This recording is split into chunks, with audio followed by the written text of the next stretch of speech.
Hey everybody, I'm Tiffany Weber and I'm a real estate attorney in Mooresville, North Carolina. And today we're going to talk about how long the closing process takes in North Carolina. Now, the closing process for this video, we're going to talk about how long it takes for the attorney's office to complete the closing once the contract is submitted. Now, your closing, you may be thinking of it from the time that you go under contract to the time that you close, and that's going to take a little bit longer because you may not submit the contract to the closing attorney's office the day that you go under contract. So you may be doing some inspections, but of course you can always submit the contract as soon as you want to. But for the attorney's perspective, this is how long the closing process takes.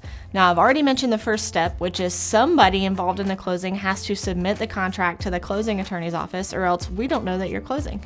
Now, the very next thing that happens is the attorney's office opens the file so that they can begin the title search. The title search is one of the most important parts of the closing, and this is when the attorney's office searches all of the public records to make sure that the seller actually owns the property, that there are no judgments affecting the property, or any other liens that may affect the closing and prevent the seller from being able to give clear title to the buyer. The next part of the closing is that information sheets are going to be sent to the buyer and the seller, and those need to be returned to the closing attorney's office or else the closing will probably be delayed.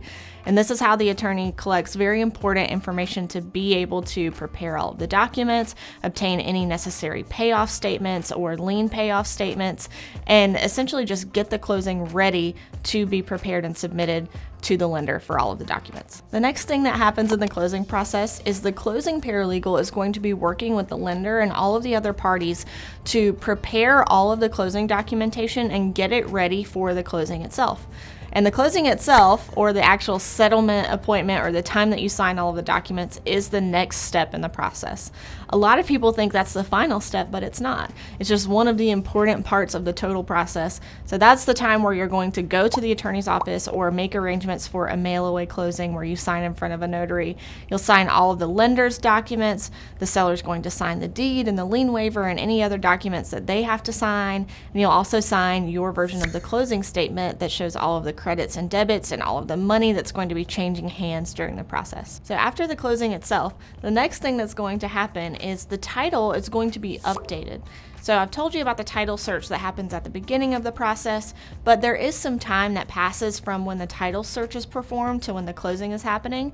So the attorney's office does an updated search to make sure there have been no liens or judgments or anything filed against the property that may affect the closing, and that's done right before the deed is recorded. So the deed being recorded is the next step after that title update comes back clean. Once the deed is recorded, then all of the money that needs to be sent to the seller and the real estate agents, that is going to be dispersed. So deed has to be recorded before the seller gets paid. That's a common misconception. There will be some sellers that come to my office and say, now you need to understand, you can't record this deed until I get my money. And I have to tell them that's against the law. So what's going to happen first is, again, deed recorded, and then funds will be sent to the seller or a check will be written to the seller out of the attorney's trust account. The agents will get paid. The buyer's going to get their keys, and then everyone's going to be happy. That is the closing process. That takes 10 to 14 days from the time the contract is submitted. The 10 days is really aggressive. That's if everything goes perfectly, everyone sends their information sheets back in time, the payoff for the seller's mortgage is returned to the attorney's office in a very timely manner. So usually you're looking more at the 2-week time frame because there are a lot of moving parts and people don't always respond with the information very quickly. So expect that process from the time the contract is submitted to the time your closing occurs to take at least 2 weeks.